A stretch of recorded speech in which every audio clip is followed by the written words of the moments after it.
Hey, Mark Rodriguez here. You're watching America's #1 cure of insomnia, the Diving Cutter Wrestling Podcast. And with me are Ninja Panda 1980.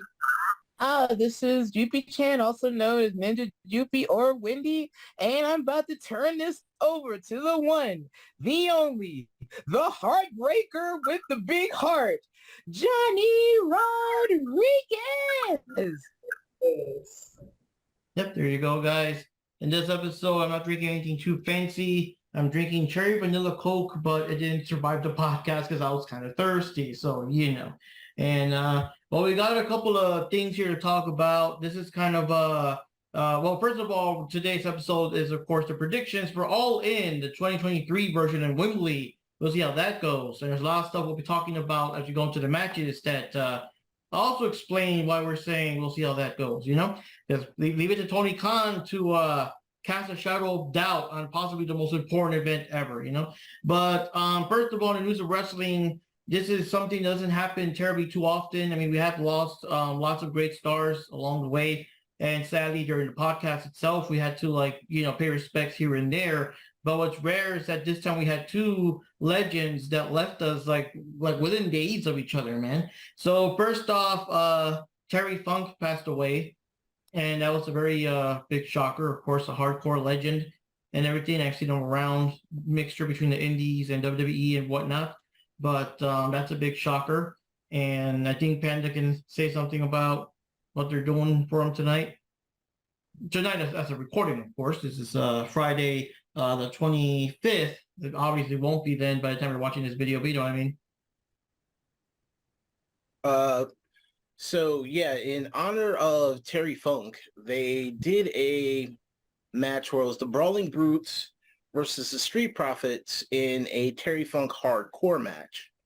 Now, don't get me wrong, I'm not trying to, shame them in any way, shape, or form, but I originally thought a Terry Funk hardcore match was a Falls Count Anywhere, any weapons can be used, no disqualification match. But oddly enough, this match stayed in the ring and stuck in the ring. The only weapon that I even saw being used was a table. And Bobby Lashley came out because he's the manager of the Street Profits. And he speared a guy, but he looked like he was just sneaking around. But it was a no DQ match. He could have been there anytime he wanted. So I get it. They're in their PG era. And I also get they're trying to respect his name. But if you're going to call it a Terry Funk hardcore match, make it a hardcore match. That's all I'm saying. Or just don't call it that. Just call it a Terry Funk memorial match because obviously they can't redo the hardcore. They just can't. Exactly. I mean, I guess even with Vince leaving and stuff, they just couldn't get past the because I kind of understand it makes sense, like the kids, the families, all that stuff. There's a lot of money you're leaving on the table, but like AEW's got kids and stuff too, man. Ain't no difference. Like they can handle. I mean, if fucking Moxley isn't traumatizing kids, I'm sure they can handle, something there. Look, Ma, it's Moxley. Oh. Moxley today, I saw him take out a knife and do this to his head.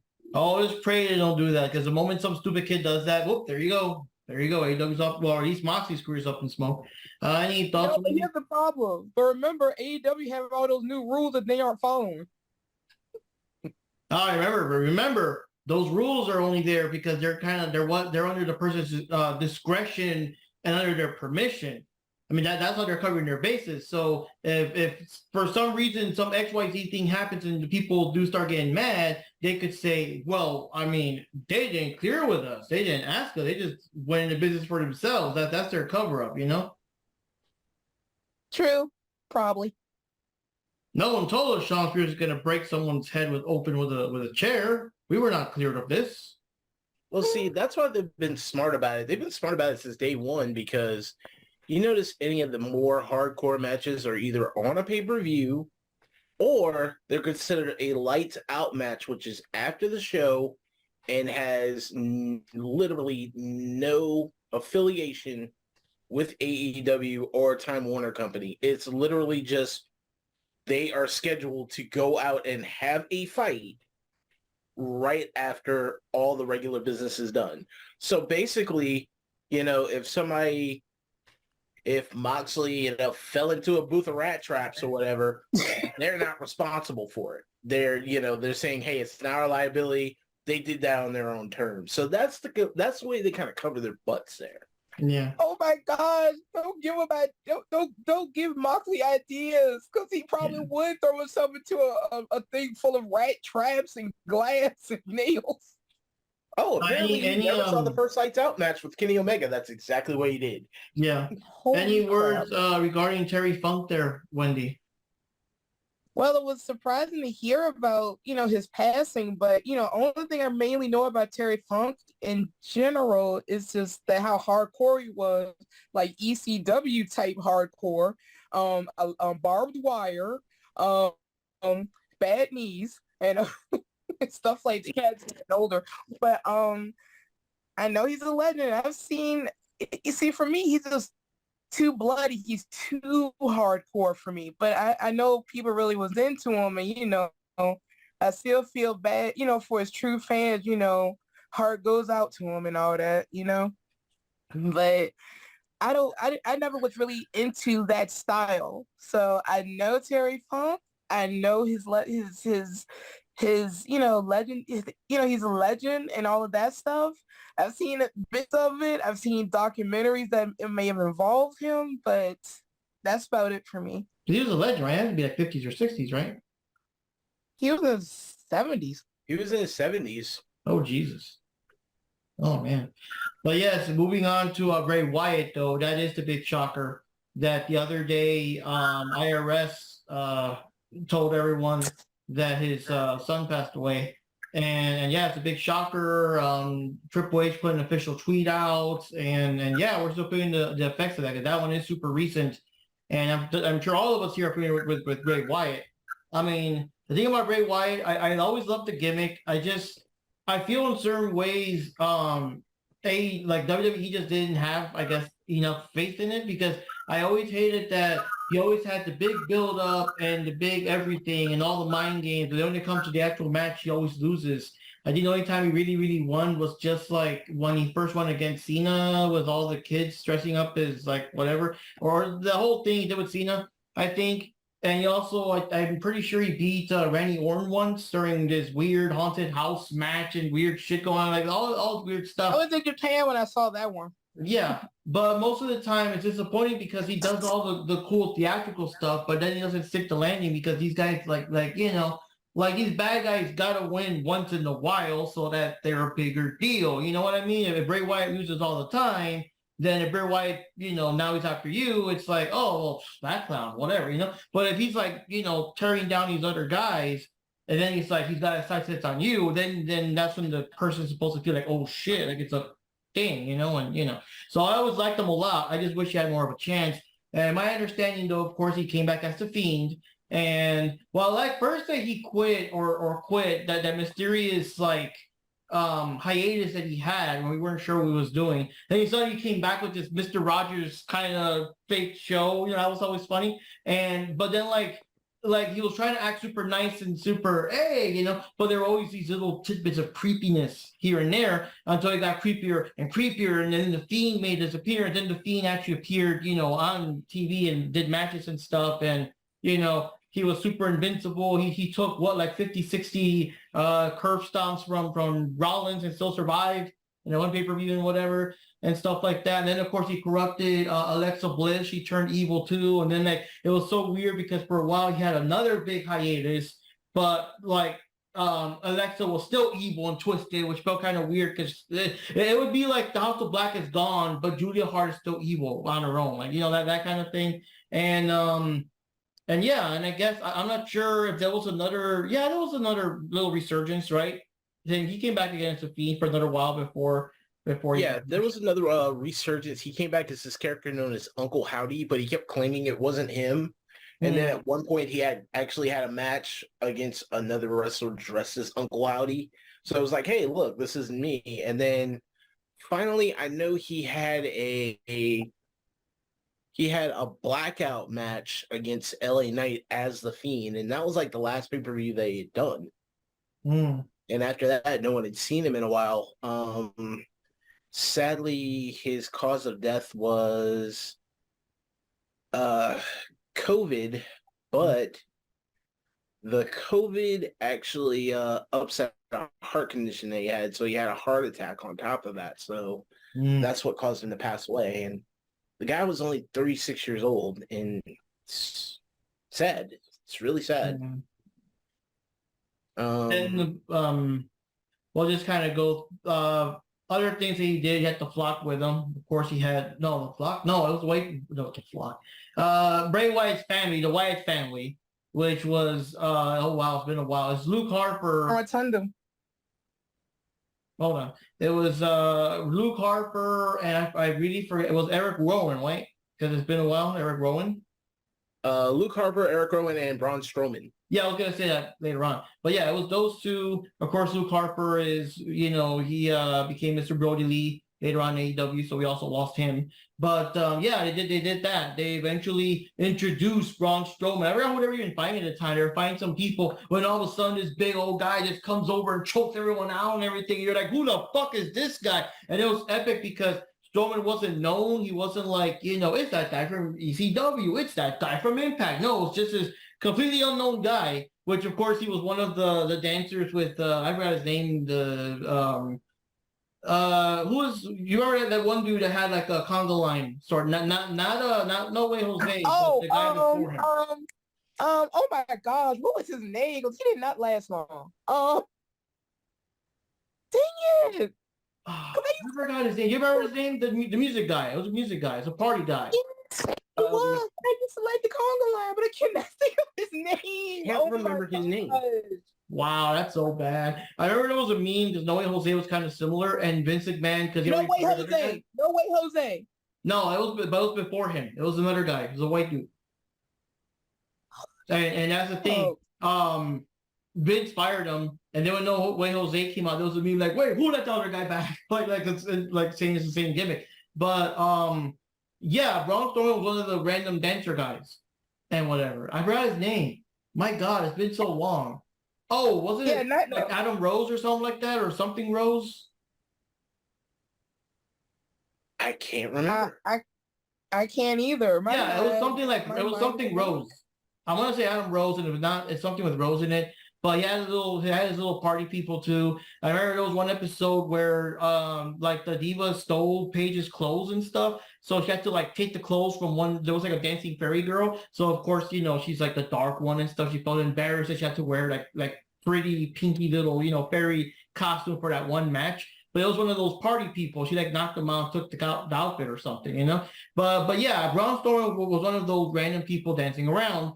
But other than that, he wasn't anywhere else. So that was like a big thing. It was like this unknown big guy that no one's seen before any other wrestling company. You're like, the fuck is this guy? And he's, now part of the Wyatt family. And of course, he brings a lot of more extra muscle and extra intimidation. But yeah, either way, it's a big legacy that Bray Wyatt left behind. And yeah, it's sad. It's sad that he's gone. It's a real big shocker. I love the character. I love the whole follow the buzzers and stuff. Back at work, we used to pretend to have fake things or do the whole thing, and all that. And I remember being so happy when he finally won the fucking title. I was like, yeah, he's a champion, because I've waited for so long. Like, dude, just put the strap on him. He had so many gimmicks, and he's better just put the strap on him. So it made me happy when he finally won the title. But yeah, those are my memories of him. You guys can divulge any things about him.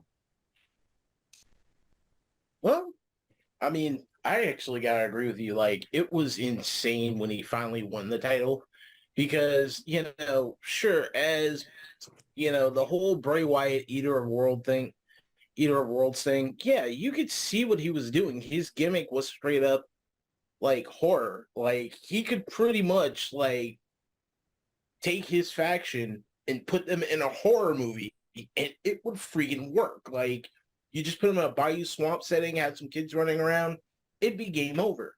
But then, like, a lot of people weren't buying it too much. But then when he became the Fiend, he was incredibly over. Like, his first pay-per-view match, I threw a fit, because I was just like, if he does not win the title after this, I'm going to lose my shit. And I did. Like, I seriously lost it, because he was such a great character as the Fiend, So again, he was another one of those characters that if you saw him in a horror movie, you'd flip the fuck out. Like you would freak. And here he is doing this, and his wrestling skills were just incredible. I mean, he had the total package of everything running for him. And when he finally got that title, I was happy as hell. I was just like, a plane could have crashed into my car. I'd have been like, Fiend won, whatever. I don't care. I mean, but yeah, that was one of my fonder memories. And,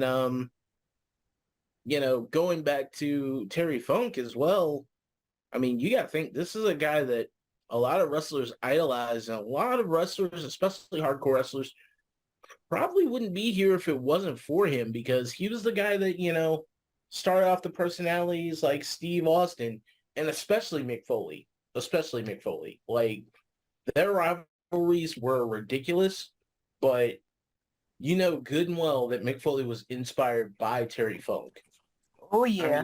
I mean, heck, the whole of ECW, pretty much, that was kind of like, that fight style that they had there with the weaponry and everything, that was Terry Funk's thing. Like, he was doing that in Japan before we even knew about it. So, I mean, it's both two huge legacies that are lost. Just sucks, man. Yeah, I have to agree with that. So Bray Wyatt died from a heart condition. Mm-hmm. So he always had the heart COVID condition? just made it worse, Yeah, he had always had a heart condition, but the COVID actually made it worse. So oh, that sucks. And he's a rotundo. I mean, that's it was like third generation or something, or second or third generation or something. Second generation. Second generation. Yeah. Yeah, so that's what I was just thinking about. I don't know why I thought he was third, but yeah, I mean, he went, I'm just thinking about older WWF stuff now. But yeah, I actually used to really I really liked Bray Wyatt. I liked when he was the eater of worlds. I loved the creepiness of him. And Undertaker, I believe, actually said before that he would be, you have like Undertaker, how his character was, like a little supernatural and a little creepy thing with him. He said he could see Bray Wyatt taking that kind of a mantle, I believe. I believe he has actually said something like that. That's a good, that's a good endorsement of Undertaker is saying, you know what, you're cool, man. You should be the next generation for the little, whatever's. But I remember I heard this one part, and it's like the whole kayfabe, and it's very cheesy and it's very whatever, because whatever. But that's the part where I guess as kids, the kids might buy it more. But it was so funny because I remember there was a thing where the Wyatt family took down the Undertaker one week or something. Then the next week they took down Kane. So then the next week after that, one of the opening promos, Bray Wyatt came in and is like, yes, I've defeated them. I have taken the lightning. And then all this lightning shit appears on the screen behind him, like a quote unquote, he did it. I have taken the fire. And then the fire comes out the pyro and shit, I have taken control and all that kind of crap. But I just like how cheesy and funny it was because, there are facts and crap, but, we all got to believe and all that. But of course. But yeah, it's just shocking to hear that Bray Wyatt is gone. And like I said, I was still watching in Japan every once in a while to try to keep up. And, he was still Eater of Worlds then. Then I found out I did try to start watching WWE again right about the time where he was doing his, like, the Playhouse thing. Yeah. Which was, like, creepy, and I loved it. And then, but I really wasn't watching when he became the Fiend, but I heard about the outrage when he did not win that match. I do recall that. And, I'm getting the story and all the storyline for it and stuff. And I was thinking, like, okay, that doesn't make sense. Why didn't they let Bray win the match? Why didn't they let Seth, Yeah. And when I heard about Alexa Bliss being part of that, I said, oh man, maybe she's going to be the official Sister Abigail. Did they ever follow through with that? No, I mean, she was just like, evil Alexa or something. I mean, I always Yeah, thought that like they missed a chance originally with that was that. going to Like, be the plot, but the writers changed up at the last minute. Like after the house had burned down and supposedly Sister Abigail was gone, you find out Alexa was supposed to have been possessed by the spirit of Sister Abigail. So that was the plot they were gonna go with, but then that got scrapped at the last minute. And then Oh they just man. then they were kind of doing they were gonna do a Saw thing where it was like, yeah, the Fiend was kind of training her as an apprentice, but then when they dropped the Fiend due to all the budget cuts, that's when they kept Alexa and they kept the character, and it just didn't make sense anymore. yeah. One thing Mm. I remember too, one thing I was always saying back in the day, and I'm sure I said that because we had our little WWE review shows. I always wish that back then when they introduced the Sister Abigail, there was some new woman from another wrestling company that may not be known because that was it looks more like a Sister Abigail. It's not like, oh, it's Alexa Bliss turn evil. Oh, it's Liv Morgan turn evil. Like, no, bring in an unknown, I don't know, a Britt Baker or a Chelsea Green or someone that's not that known in the WWE, the fans that don't watch the other companies, but introduce them as as Sister Abigail. Do kind of like with Braun Strowman, and she just comes out of nowhere. This random woman that no one knows who the fuck she is, just grabs someone and slams them and shit, and it's like something like that. Like I always thought they should have done something like that instead of turning a pre-existing person into something. Because again, it's like that's not Sister Abigail. That's just Alexa Bliss pretending to be Sister Abigail. Like you kind of lose a bit of that. You know what I mean? But I mean, it worked for her career though. It kept her relevant. I mean, she was injury prone and she missed a lot of time here and there. She was kind of losing stock. I guess that kind of brought her character back. But yeah, like I said, it's a shocker. I mean, the only thing I remember also, I mean, he never came to AEW, but back in the day, because I think it was around the time that he was let go with the budget cuts, and of course the time that Brody Lee passed away, there were of course a lot of people. Obviously, it never became more than rumors, but all the fans were kind of like giving their rumors or theories that maybe Bray Wyatt was gonna go to AEW, become the new leader of the Dark Order, obviously with some other names so that Vince doesn't sue him or whatever. But obviously that never happened. But I remember back then because technically speaking, at that time, he was still not employed with WWE anymore. He was, cut back before he came back. And I remember he was leaving these cryptic tweets about, I don't know what stuff he was saying, those stuff that's kind of implying he's coming back and everything, but he didn't like make it clear he's coming back to WWE. So people had all these things because you know how it was after all those budget cuts. Everyone was kind of like, "Oh, you don't owe WWE shit. They just let you go for no reason or whatever." And it's surprising that heavy hitters like Bray Wyatt and Braun Strowman were just let go. You know what I mean? After all the stuff they've done for the company and everything, but we all know how that turned out. We all know how that happened. But yeah. So anyways, let's move on to the big event here. The big event, of course, is All In. We all remember that way back in, it was like 2013 or something like that. Not 2013, 2018 or something like that. All In was the first big pay-per-view. It was kind of like the precursor to AEW. It was the whole thing where they made a bet with Cody Rhodes that Cody was like, I bet I could throw a pay-per-view and make it like an indie pay-per-view and make as much money and sell out and stuff, just like if it was like WWE or some other bigger company. And they made All In and they made big money. And of course, from there, a year or so later, that's where we started getting AEW and all that. So now after all this time, we're going to have All in Wembley Stadium, which is pretty cool. But we're going to give our predictions like we usually do. But the thing is that, let's see, this time the card is subject to change. I'll say that. There'll be a couple of things we'll mention when we get to those particular matches. But one thing that Mr. The Unblinking One said not too long ago, which is kind of weird to say it like so close to the show. I mean, the show is like, it's upon us. It'll be one day later by the time you guys are watching this video.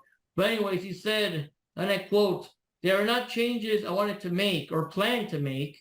I'm not talking about the World Championship or even the tag team title match, that'll keep going. There are not changes that will change the quality of the show. Stuff, in some cases, that is nobody's fault, but stuff that is not related to the world of professional wrestling. I'm going to work through this week to make it as strong as possible and hopefully make the card better than it had been. I plan to add something, and I might have to make some changes in the body of the card. It's not like there were things where even the week or two I knew about or was expecting to have to change. That's part of pro wrestling. So there will be some changes. I mean, there might be minor changes, like maybe the order of certain events, or it might be like, real big deal changes. So I guess we'll find out. So again, we're gonna do our predictions here. But other than the title matches that he mentioned, card is subject to change. And of course, whatever we say here may or may not go. You know what I mean? So anyways, we're gonna start with the card here.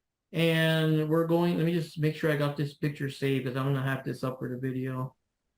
There we go. So anyways, we're gonna start it off here, and we'll leave the championship matches till the end because they're like the bigger deal and everything. But first thing I do want to say, even though it is a title match, in the pre-show, they already had Aussie Open, Mark Davis and Kyle Fletcher defending their tag team titles, the Ring of Honor World Tag Team Championship titles.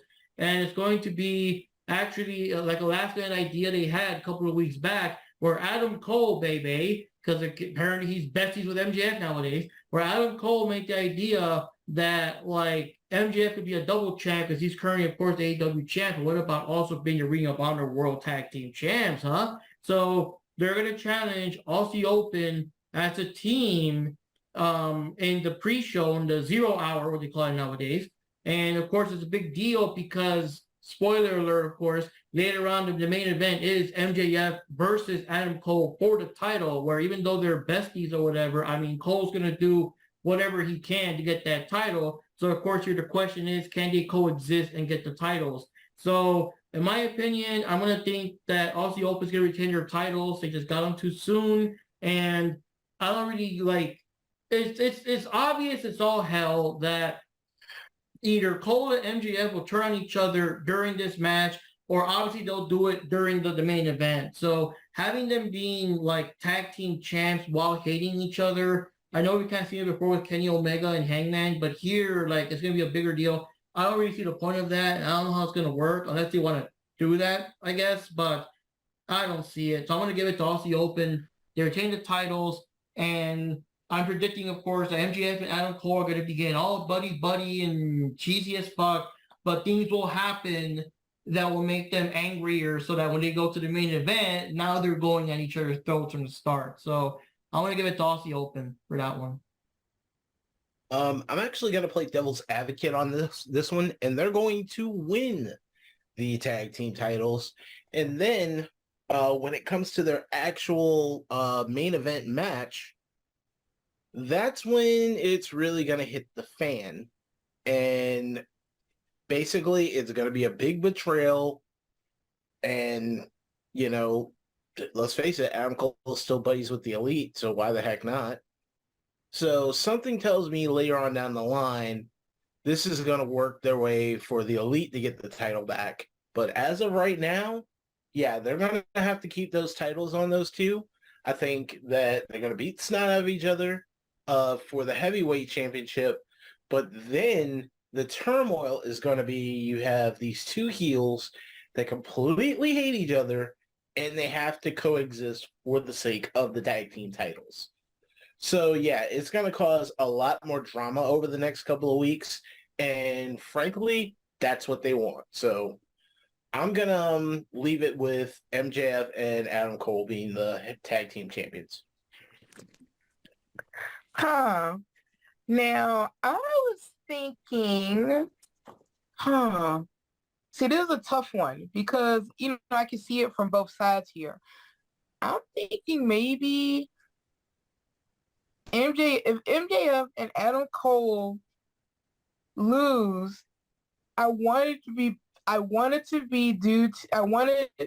because of Roderick or someone interfering or screwing things up. You know what I mean? Because you got to keep the love triangle going or something. But I don't know. This is a tough one for me. I mean, how would MJ? I think my issue with this is that MJF is even in the equation here, because I couldn't see him. I don't know. I guess you know what? I'm just gonna go with Aussie Open with this one because this is like really difficult. I can see it working to create that extra drama, but at the same time, the main thing that's screwing it for me is MJF himself because he's already a title holder, and I just couldn't see him jumping back and forth from Ring of Honor or Dynamite and Collision because of how his character is at the moment. So I'm just gonna say Aussie Open just for the heck of it, and then something else goes on, and then Adam gets mad, and maybe that'll rile him up enough when they have to fight later. Oh, and up the ante on this, and this is just a weird feeling on this one, of all the things that MJF has done, for one, he's never really held a heavyweight title on a pay-per-view and been the main card. So that's going to be the big deal here. And if they screw him over in the match versus Adam Cole, oddly enough, I think due to the popularity he's been getting as of recent, and considering that the Aussie Open are kind of more trash than Cole and MJF, this might in some way either turn him into like an anti-hero or an actual face character. Like, Cole's going to be actually a bigger prick than him. So, I actually feel like, yeah, they're going to have to deal with the whole tag team thing, but that main event match is literally going to change personalities and shifts in characters. Oh, So I definitely agree with that.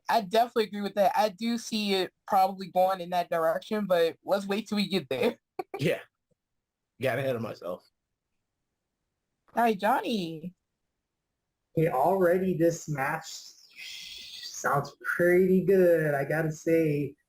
As much as I would like the Aussie Open to win the match, I personally think MJF is going to cheat to the top, and he's probably going to win the match, doing some weird cheating, shenanigans always does. But the thing is that it goes along the line that maybe Adam Cole was going to win the match. They're a tag team, Johnny. Huh? They're a tag team. Yeah, I know. That's what I'm saying. But the MJF wants to steal this. In other words, it's like Adam Cole is going to almost win the match, but then MJF just pushes him away, and then he does something to beat up the Aussie Open, and then he wins the match. And then that caused a feud between him and Cole, because it's like Cole thought like he was going to win the match at that moment, and then MJF kind of got in the way and stole the spotlight. And that could cause even more rivalries, like. Nah, they're going to do a thing where MJF is going to do a stupid kangaroo kick he wants to do so much, and maybe it's like the perfect moment to do it, and then Adam Cole, or, well, the other way around. Adam Cole's going to do whatever, and MJF pushes him out of the way to do the stupid kangaroo kick or something. Oh my gosh. Earlier this week. But, super interesting because it could just go and either way. This is what I like about this match. It's kind of predictable and unpredictable at the same time. I agree with that. And I like what you just said too about how maybe MJF takes the spotlight because these tag titles mean more to Adam Cole than it does to MJF. MJF just wants to do a kangaroo kick. And like you said, maybe by some way he gets in the match, and like I said, they're about to be Aussie Open, but something that MJF does is going to ruin all of that, and then Adam gets mad, and then that'll make their match later like really mean something. Yeah, I think it'll be MJF and Adam Cole. Hey everyone, it's me, Jack Knives. Unfortunately, I'm unable to attend this time's podcast due to prior engagements. Once again, I'm sorry. But I did want to give my predictions and thoughts on the All-In pay-per-view at Wembley Stadium. Starting off with the pre-show, we have Aussie Open, Mark Davis and Kyle Fletcher defending the Ring of Honor World Tag Team Championship against MJF and Adam Cole, aka Better Than You, baby.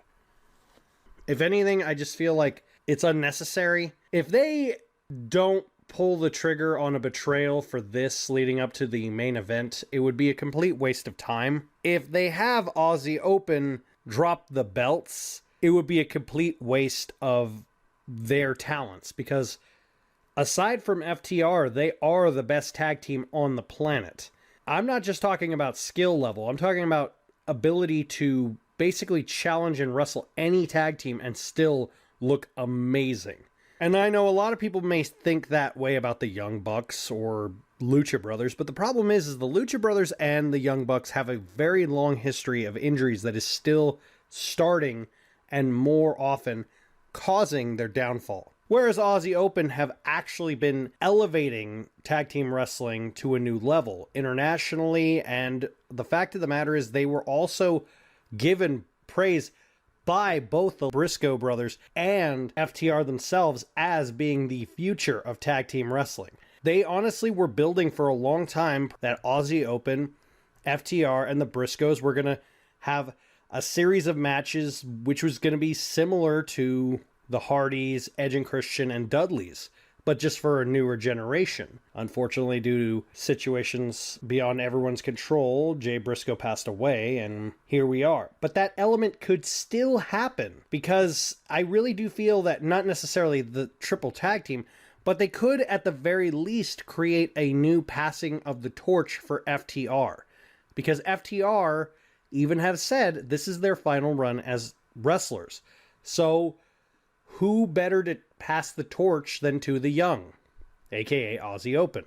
And in order for that to happen, they need to cement their legacy as one of the greatest tag teams on the planet. And what better way to do that than at Wembley Stadium, being the first match at Wembley Stadium. So obviously, I'm going to go with Aussie Open. But right now, the next match we got so far for the 0 hour, which again, I don't like. I wish, like, they're different companies. In my opinion, leave the buy-in for AEW and then have 0 hour be for Ring of Honor. It's kind of weird as both. You know, it helps separate the companies a bit more. But anyways, second match for the 0 hour, Jack Perry going up against Hook for the FTW Championship. And this one, I don't know, because, I mean, he beat Hook by cheating. Hook is pretty much booked as undefeatable, and Jack's been mostly running away from Hook every time he's so much as like 10 feet from him. You know what I mean? So on one side, I mean, I don't know what it does for Jack's character to like lose a title that quickly, but I don't know. I mean, would it cheapen Hook if?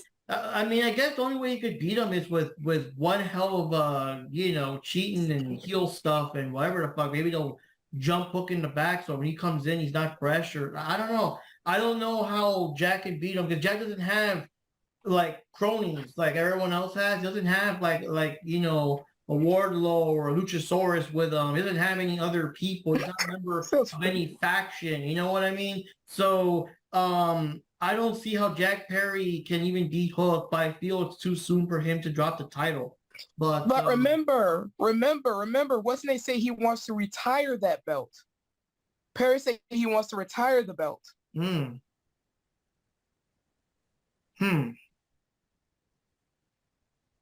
mean, it makes no sense, but he wants to retire the belt, which means he's probably getting written off for a while. Yeah, I'm gonna probably give it to Jack. No, I don't. Something, I mean, like, based on what you see on TV, on how the characters are booked, Hook has to win because he's just booked that way. He's a fucking juggernaut in miniature form. But Jack Perry winning, like, makes more sense on paper. You know what I mean? At least story-wise. So I'm going to go for Jack winning the title. But I want to see how he does it. Because, again, he doesn't have, like, people to cheat for him and blindside, you know. And wait, wouldn't that mean he'd be retaining the title? Yeah. Okay, never mind. Yeah, he's retaining it, but he'd be retiring the title. Now, my thought on it is, Jungle Boy is going to win and retire the title, because the way this is working is it's going to push both of them into the spotlight. Like, this is just it's just an opener match. So, I mean, it's an opening for the pay-per-view, which honestly, I would rather see those two duke it out in the actual pay-per-view, like somewhere on the card.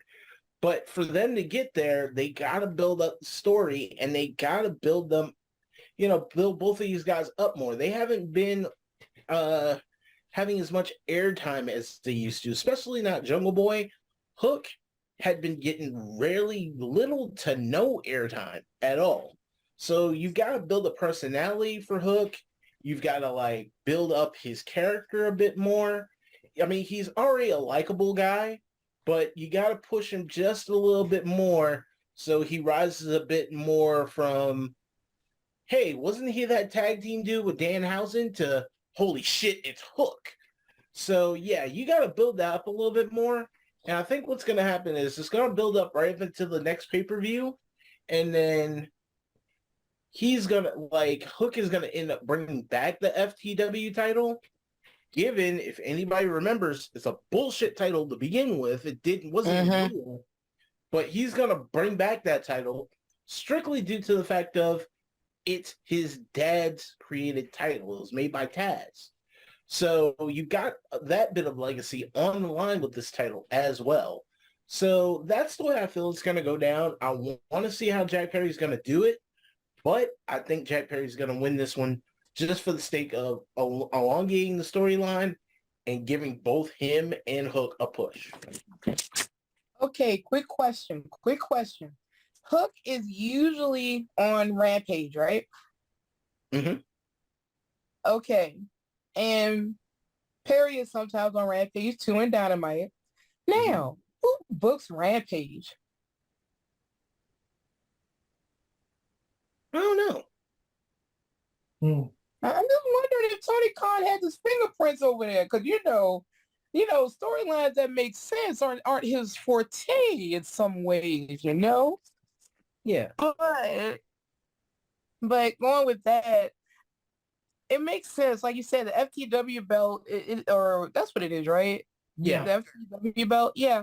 He, I know they don't really recognize it, and it is Taz's belt. Honestly, I wish they would do something with Taz and Hook. Honestly, I mean, I keep forgetting that stuff. He doesn't really I guess they just want to keep it separate, I guess. But I don't know. After Hook lost, he should have. Well, I mean, whenever Jack, jumped them and took the title and all that stuff, then they really, Taz was very fucking upset, and they made like a big deal to kind of show off just how pissed and how upset he was. And he's always extra pissed now whenever Perry comes down the ramp or whatever. So, I mean, I guess you're not really like saying it, but you see there's the connection.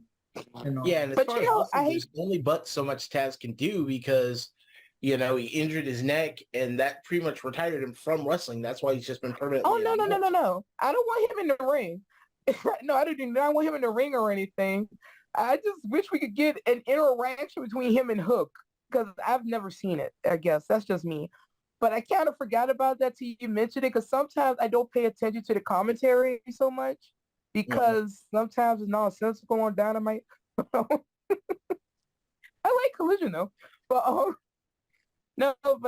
yeah, so I think for this, I like the idea of Perry winning and Perry retiring that belt, but then Hook working his way back up and then getting and winning the title back. So I do like that whole type of an angle, and I hope it does go in that direction.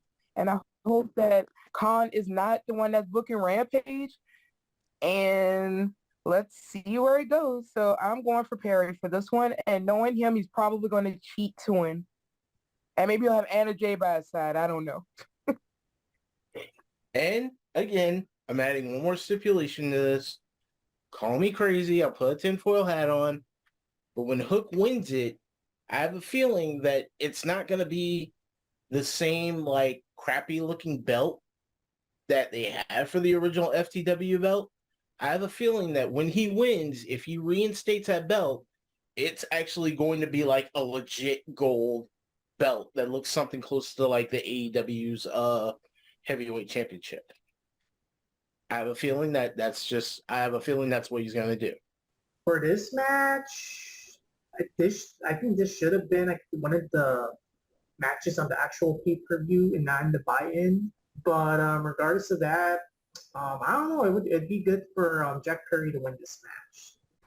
Next, the second pre-show match is for the FTW title, Jack Perry versus Hook. I'm going to go with Jack Perry because as much as I would love for Hook to win, and I feel that it would make sense, it doesn't really seem like they know what the hell they're doing. More often than not, they focus more on bad guys than good guys. Would it be awesome to have Hook win? Yes.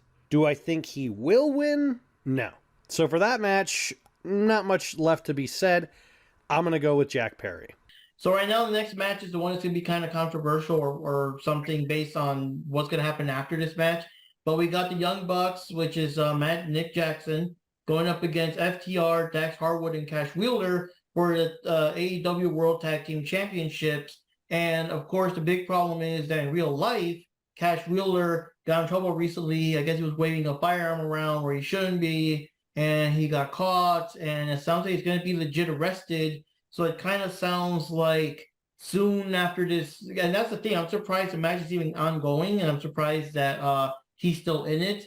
And even Khan mentioned that despite whatever he's going to be doing, whatever changes he's doing, this match will continue as it is, you know? So I'm assuming that Cash is going to go to jail after this match is over and stuff like that. But and it's so weird because, like, I don't know. I'm thinking on one side they could retain, but I mean, well, not wouldn't be the first time someone wins a title and drops it the next day because shit happens, right? But in this case, it's already foreseen since we already know it's going to happen. Yeah, I don't know, man. I think the Young Bucks might win the titles because of what's going to happen. Because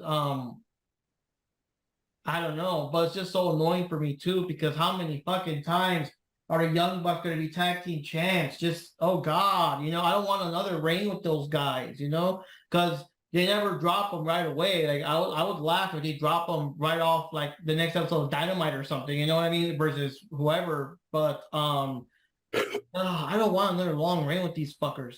But it looks like due to real life circumstances, it might just be the Young Bucks. I'm gonna give it to them because I don't know what's gonna happen. Because the way they described it, it looks like jail time is pretty much inescapable.